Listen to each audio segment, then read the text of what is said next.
It's now time to head over to Folkways FM for March 2025's Almanac. Very warm welcome to today's show. March, Irish, Marta, Welsh, Mouth, Scots Gaelic, Immarshed, Cornish, Ms. Mirth. March, Mirth, Marta, Immarshed. Which god do you think March is named after? I'll just alter this here. That sounds better, doesn't it? The Anglo-Saxons knew this month as Hrēða, named after the goddess Hrēða. So Hrēða is a very mysterious deity. Our only historical reference comes from Bede or Bede, he's back again, who mentions her in his work The Reckoning of Time. He states that the Anglo-Saxons, called March Hrēða, and that the goddess Hrēða was honoured during this time. However, Bede provides no further details about her nature or worship.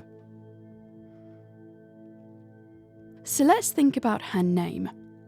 It likely derives from the Old English word Hrēð, which means glory, fame, or victory.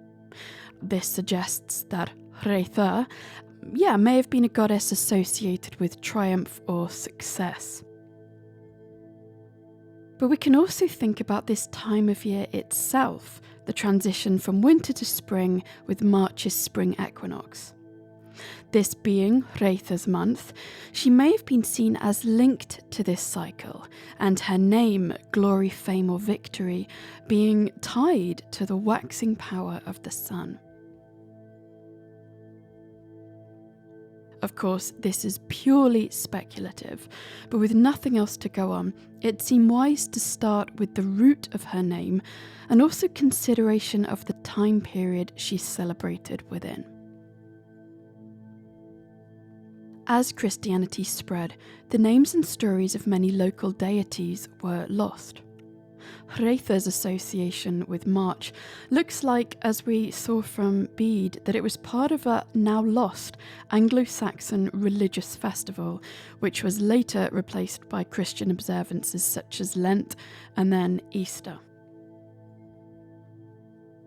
So, moving through time, from the Anglo-Saxon Hrēða, March was then called Hrēða in later medieval England, particularly in some regional traditions. Hrēða meaning loud or stormy, perhaps reflecting the strong winds of March. So Hrēða then evolved into the dialect word Lide, which you might have heard of.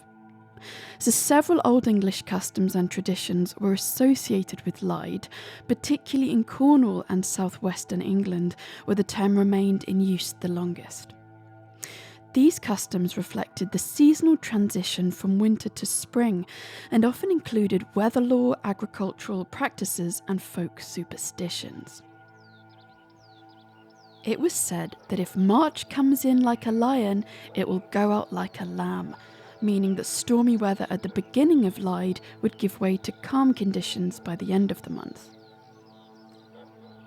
In Cornwall, March the 1st was sometimes called First Lide and was believed that the weather on this day could predict the coming season.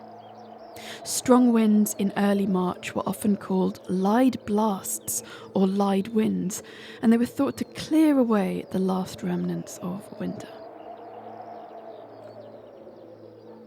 In Cornwall, there was a saying, "Lide lady, long and lazy," referring to the idea that women took things easier in early March before the heavy farm work of spring began. Some traditions suggest that women should spin thread or do light work during Lide, while heavier tasks would again begin later in the month. Lide was sometimes thought to be a good time for herbal remedies and spring cleansing rituals. Some believed that washing one's face in the March rain would bring good health and protection from illness. In Lincolnshire, there was folklore around Tiddy Munn, a water spirit associated with the Lide floods. People would sometimes make small offerings or prayers to appease the spirit to prevent excessive flooding. In Cornwall, the first Friday in March is a miners' holiday. Friday in Lide it's called.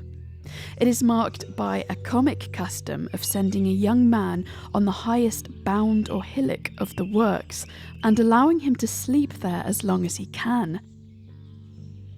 So the length of his siesta being the measure of the afternoon nap of the tinners throughout the ensuing 12 months, i.e. how much shut-eye can you look forward to this year? Although sadly, Lide is now an obsolete term for the month of March, it is still preserved here and there, such as the old proverb, ducks won't lay till they've drunk Lide water. Though the god Mars has fully taken over the naming of March, it's good to be familiar with alternative names to help us with the rhythm of the year.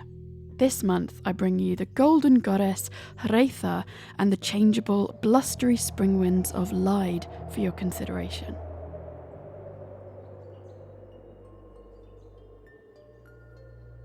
If you woke up in Dublin, Ireland this morning, you saw the sunrise at 7:05 and set at 18:10, giving days of around 11 hours at the moment.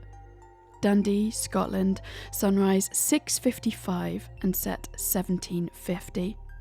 And Deal, England, sunrise 6:30 and set at 17:40. This month, the new moon occurs on Friday the 14th and the full moon is Saturday the 29th. Names for the full moon from around these islands include the chaste moon, worm moon, or the Lenten moon.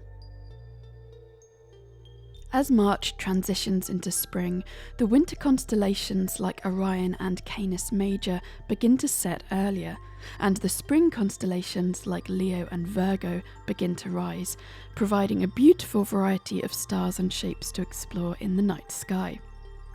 So early this month, sort of 6 to 8 p.m, you may be able to see Orion, Gemini, Taurus, Canis Major and the Big Dipper, Ursa Major.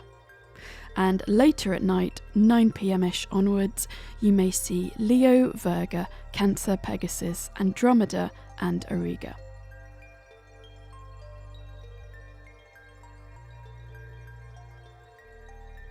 From the heavens to the hedgerows, this month you may be able to see wild garlic, which begins to grow this month. Its broad, vibrant leaves are aromatic and you can forage them to make wild garlic pesto, soups or salads. It usually grows in woodlands and damp, shaded areas. You may also be able to see ground elder, chickweed and cleavers. You may also begin to see yarrow sprouting in March, and its leaves can be used in teas and tinctures, especially for their medicinal benefits like reducing inflammation. Yarrow is a huge player in plant folklore, and you may recognise it from the second Folkways summer solstice episode.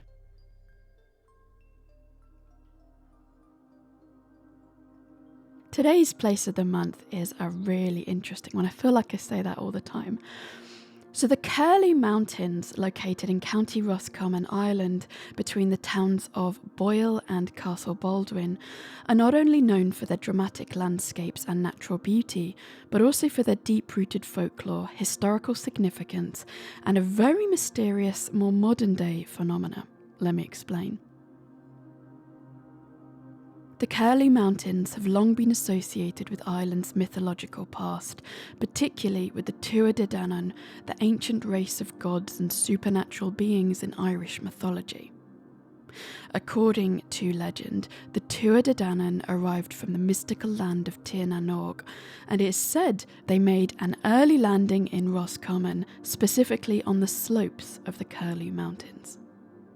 As Eamon Kelly, an expert in Irish folklore, writes, "These mountains are not just a geographic feature, they are the spiritual home of the ancient gods, with the supernatural and natural worlds intertwined."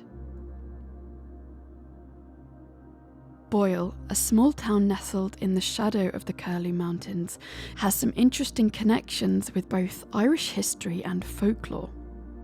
The town is best known for its proximity to several significant archaeological sites, including the Boyle Abbey, founded in 1161 by the O'Rourke's, a local Gaelic clan, becoming an important religious and cultural centre in medieval Ireland. Its remains, with their distinct architectural features, stand as silent witnesses to the town's storied past. Boyle also became a centre of activity during the 9 Years' War. The Battle of Curlew Pass, which occurred on August 15th, 1599, saw Irish forces led by Red Hugh O'Donnell ambush an English army. The battle, fought on the slopes of the Curlew Mountains, further cemented the region's significance in Ireland's struggle for independence from English rule. Curiously, in the 1990s, there was a surge in UFO sightings in the Curlew Mountains and the surrounding areas, which became a subject of fascination and local folklore. These incidents, which included reports of unusual aerial lights and strange shapes in the sky, began to attract attention from both the public and UFO researchers. One of the most notable sightings occurred in 1995, when several local residents in Boyle reported seeing a bright, pulsating light hovering above the Curlew Mountains for several hours. Witnesses described the light as moving erratically, sometimes stationary, and at other times darting quickly across the sky.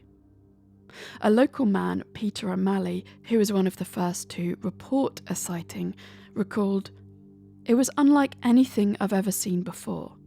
It was too bright to be a plane, and it didn't behave like a star.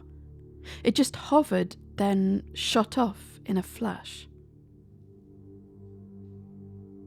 In another bizarre incident, a group of UFO enthusiasts gathered in the mountains with a pendulum to try to communicate with any beings present. One participant explained, "The pendulum acts as a divining tool, helping us establish contact with otherworldly entities. It's as though it reacts to energies we can't see but are all around us." This strange combination of traditional folk practices and modern ufology was a unique feature of the Curlew Mountains sightings. In addition to the sightings of lights and moving objects, there's a persistent local legend that a UFO actually crashed in the mountains.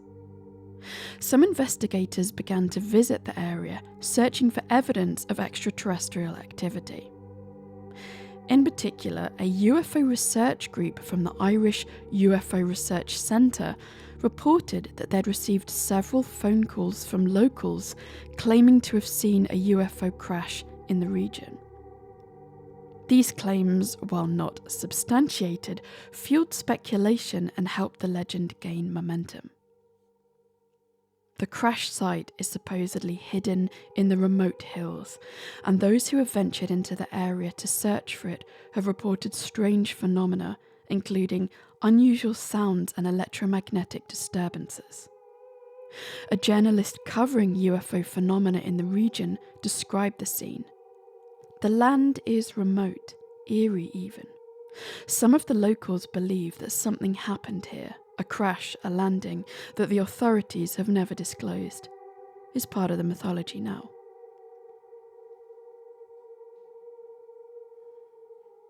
The high amount of lights in the sky reported in the 1990s, alongside the enduring ancient folklore and prehistoric monuments, have made these mountains a place of lingering fascination.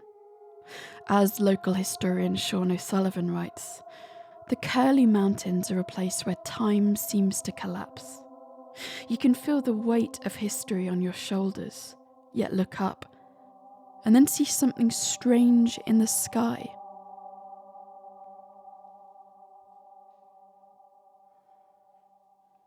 Here is Young Lambs by John Clare to see us out. The spring is coming by a many signs. The trays are up, the hedges broken down that fence the haystack, and the remnant shines like some old antique fragment weathered brown. And where suns peep in every sheltered place, the little early buttercups unfold, a glittering star or two, till many trace the edges of the blackthorn clumps in gold. And then a little lamb bolts up behind the hill and wags his tail to meet the ewe, and then another, sheltered from the wind, lies all his length as dead, and lets me go close by, and never stirs but baking lies, with legs stretched out as though he could not rise.